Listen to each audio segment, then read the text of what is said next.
Hey there friends, my name is Carter. Welcome to OChem Bytes. This is Orbitals Part 3. We're going to be talking about electron configurations. If you like this series, please subscribe and click that like button because it's going to help me out a lot and I'm going to just keep making these videos. Alright, let's get into it. First of all, what are orbitals? Orbitals, as we've described previously, tell you with 95% probability where electrons are around a nucleus. Quantum numbers then allow you to describe these orbitals using a set of 4 numbers. And these numbers are n, which is your principal quantum number. It can be 1, 2, 3, etc.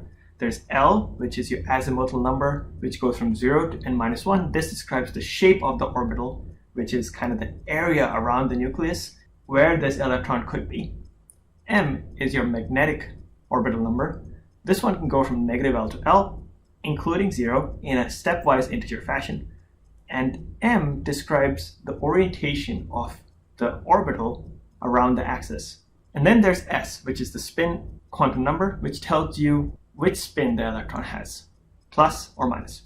If none of this makes sense, please check out the rest of the videos in the series because without that knowledge, there's no way you're going to understand today's lecture. Alright, so previously we also discussed how when n equals 2, you can actually map out all the different quantum numbers and see how many orbitals there are, how many electrons there could be in each orbital, what are all the orientations, and what are all the shapes. And that's all shown here. So for n equals 2, remember that n can go 1, 2, 3, 4. So here n equals 2. L can go from 0 to n-1. First we look at L equals 0. M can go from negative L to positive L, including 0. Since L is 0, M can only equal 0 in this case. And S can be positive or negative 1/2. Here, S is positive 1/2. And here is the other combination. Again, n equals 2, L is 0 in this case. M is 0 because L is 0, and then S is negative 1/2. Hopefully this makes sense. This is the base n equals 2 orbital. And so what you can glean from this is, for both of these cases, L equals 0. We previously called this the S orbital. And there are 2 possible electrons here, 1 and 2. Now let's look at what happens if L equals 1. So again, n is 2. L can go from 0 to n-1, in which case we already talked about all of the zeros here, so let's talk about the ones here. And for each L, now you can have a different m from negative 1 to positive 1, including 0. So those are these 3 combinations. And then S, in this case, is positive 1/2 or negative 1/2. So you can see that all the different combinations that are possible for n equals 2 and L equals 0 or 1 give you this kind of a set of configurations. And with this configuration, you can tell that there are 2 electrons that are in the S orbital, and there are 6 electrons which are in the L equals 1 orbital, which is called the p orbital.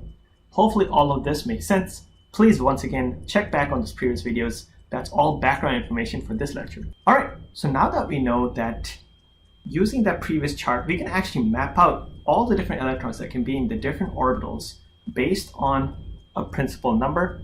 In the previous example, we did n equals 2, but n could be a different number as well. Now you can see that there's an easy way of figuring out how many electrons are there in each of these orbitals. And on this chart, you can also see the shapes of these orbitals. So let's just start with the basic. L equals 0 is called the S orbital. And as you previously saw, there are 2 possible electrons that can be here. The S orbital looks like this. It's a sphere that goes around the nucleus. Then you can see L equals 1 is called the p orbital. And the p orbital actually has 6 electrons, as we previously calculated, that are possible to have in this orbital, right? And also the p orbital has different orientations. Remember that M, the magnetic quantum number, tells you which orientation your orbital is going to have. And in this case, for L equals 1, which is also called a p orbital, we've got 3 possible orientations. Remember, M can be anywhere from negative L to positive L, including 0. So in this case, M is negative 1,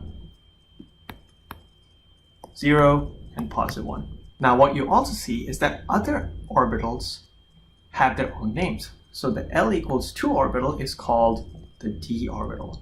And for L equals 3, we've got the f orbitals. And each of these also have their respective number of electrons that could be in that orbital. In this case, there are 10 possible in the d orbital, and there are 14 possible electrons in the f orbitals. Now hopefully you can see what the power orbitals are. Orbitals tell you with 95% probability where an electron is going to be, and then the quantum numbers tell you what shape the orbitals have, what orientations they have, and by calculating all the quantum numbers you can even see how many electrons could be in the different orbitals. And that's all portrayed here. It's pretty cool, right? Here's a quick and helpful chart that tells you what the limits are for the number of electrons that can be in each of the different orbitals. S has 2, P can have a max of 6 electrons, D can have a max of 10 electrons, and F can have a max of 14 electrons. So in this bite, I'd like to actually teach you how to calculate where the electrons are around the nucleus for different types of elements. And this is really easy to do with the periodic table. So let's start with a very simple atom.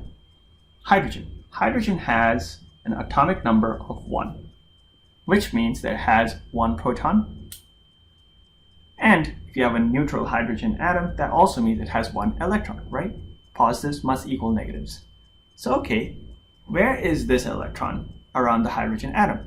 You can calculate this pretty easily. First, we start with n equals 1 because that's the lowest possible primary quantum number. And as I had told you in previous lectures, the lower the value of n, the lower the energy, which means the electron is much happier being there. It wants to be in as low a value of n as possible. So start with 1. Now if n equals 1, L can be anywhere from 0 to n minus 1. In this case, since n equals 1, L can only equal 0. M can be anywhere from negative L to positive L, including 0. In this case, since L equals 0, M also equals 0. And then S, again, can have 2 different states, positive 1/2 or minus 1/2. And so we have a total of 2 possible electrons that can be in this n equals 1 location.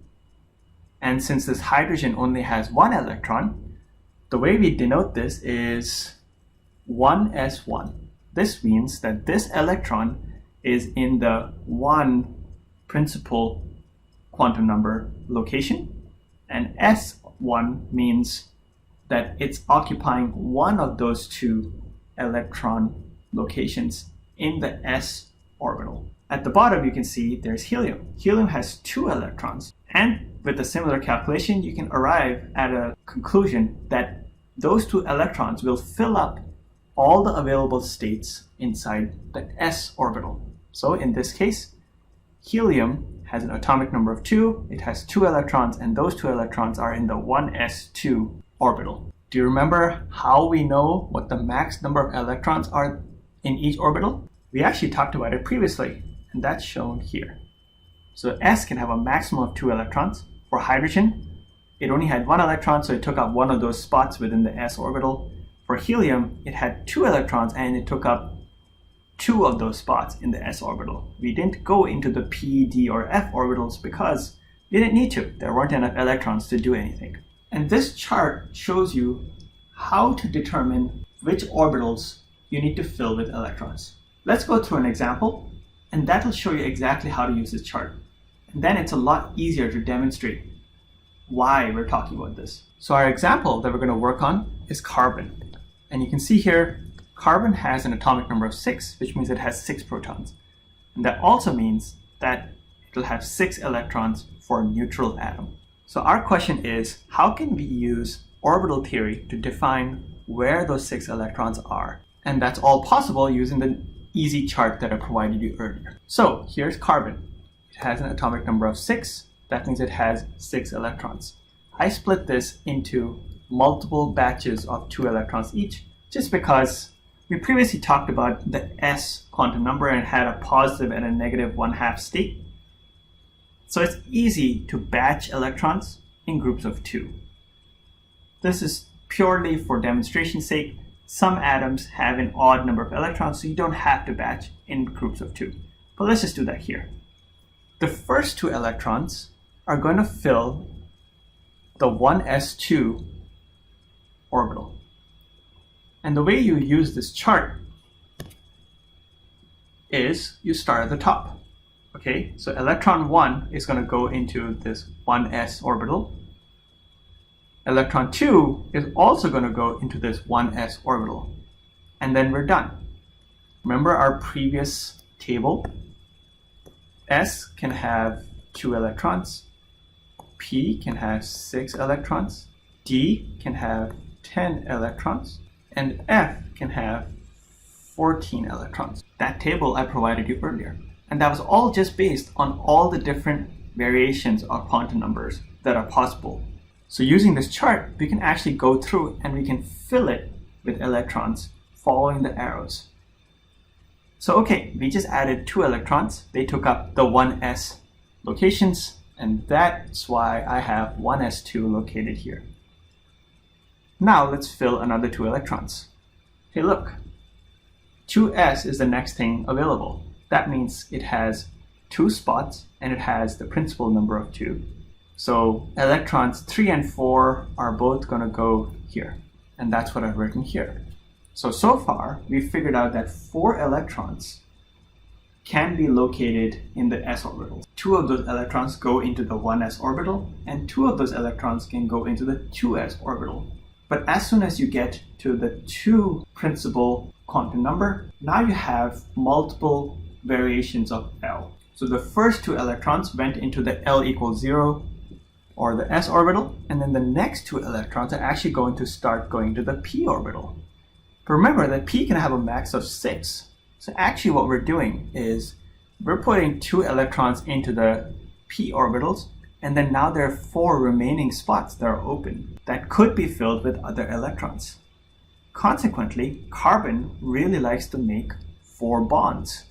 I wonder why that happens. Let's do another example, just so that you can understand how to deal with an odd number of electrons. So once again, here's the chart on the left. And our example is going to be sodium. Sodium has an atomic number of 11, which means it has 11 protons. And in a neutral atom, that also means it'll have 11 electrons. So I wonder if you could fill this out by yourself. Try it, or you could just look here at the electron configuration that I provided you. The first 2 electrons go into the 1s. Remember that s can have a total of 2 electrons and then it's full. Then the next 2 electrons go into the 2s. And now the 2s is full. So far, we've talked about all of these electrons. They all went into the s orbitals. Now we've still got another 7 electrons that we need to fill up. And using this chart, we now know that, hey, the next thing to fill out is a 2p electron orbital. P has a maximum of 6 electrons that can fill, so hey, let's just take those 6 electrons and stick them there. Okay, now the 2p's are full. We call this 2p6. And look, we still have another electron left. And we've already filled up the 1s's, the 2s's, and the 2p's. So the next thing to go into is the 3s's. Remember, the s can have all the way up to 2 electrons. So this last remaining electron from sodium is going to go there, but it's also going to have 1 open slot that hasn't been filled. Consequently, sodium really likes to make 1 bond. I wonder why that happens. Hopefully these 2 examples have taught you how to come up with the electron configuration using this very easy chart. If none of this makes sense, please review our previous lectures on what orbitals are, how do you come up with quantum numbers, what do the quantum numbers even mean, and what are all the possible quantum numbers for n equals 1 or n equals 2, etc. Using all of this information, you can figure out how many electrons can fit into each orbital. We already talked about how the s orbital can have a maximum of 2 electrons, how the p orbital can have a maximum of 6 electrons, so on and so forth. So that all comes from the quantum numbers. And then this chart is really used to illustrate in which order do we fill up the orbitals so that we minimize the energy states of as many electrons as possible. So previously I talked about this concept that the lower the n, the closer you are to the nucleus, and the more happy the electrons are because they're lower energy states. As you get to higher energy states, the electrons are less and less happy there. So what you want to do is fill up as many of those low energy states with all the electrons that you have And that's illustrated using this chart at the left. Let's do a really quick third example just to illustrate the point. Let's look at oxygen. Okay, oxygen has an atomic number of 8, which means it has 8 protons and 8 electrons just for a neutral atom. Okay, so we've got 8 electrons that we need to fit into all the different locations. So let's go down the chart. First we do 1s2, right? The first 2 electrons go into that 1s orbital, easy, done. The next 2 electrons go into 2s2. Remember, the s orbitals can have a maximum of 2 electrons each. So in total now, we've already finished accounting for 4 electrons. We still have another 4 left. The next thing in that chart is a 2p orbital, which has a max of 6 locations. But we've already accounted for 4 electrons. So the remaining 4 electrons go here and it becomes 2p4. So the electron configuration for oxygen is 1s2, 2s2, 2p4. Easy, right? All right, let's do a fourth example. Let's do sulfur, which has 16 atomic number. So we have to account for 16 electrons for a neutral atom of sulfur because it has 16 protons, right? The first 2 electrons, again, go into that 1s. So we've got 1s2. The next 2 electrons go into the 2s. So we've got 2s2. So far, we've looked at where 4 electrons go. The next 6 electrons actually go into that 2p. So we've got 2p6. So far, we've now taken care of 10 total electrons. We still have 6 to go. The next 2 electrons go into that 3s. So again, got 3s2. So far, we've looked into a total of 12 electrons. We still have 4 to go. And those final 4 electrons actually go into the 3p. P has a maximum of 6 slots, but here we only need to use 4 of them. So we get 3p4. So in total, we've looked at 16 electrons. That's the configuration of electrons for sulfur. It's 1s2, 2s2, 2p6, 3s2, 3p4. It's pretty simple once you start using this chart. Find a more complicated atom, and you can even go into those d orbitals, which take up to 10 slots of electrons, or you can go to the f orbitals, which take up to 14 slots of electrons. And all we're doing is figuring out where these electrons are going to be around the nucleus, in what orbital they're going to be, and hence, what is the location of each electron with 95% probability around the atom. That's all we're trying to understand. That's it for this OChem Byte.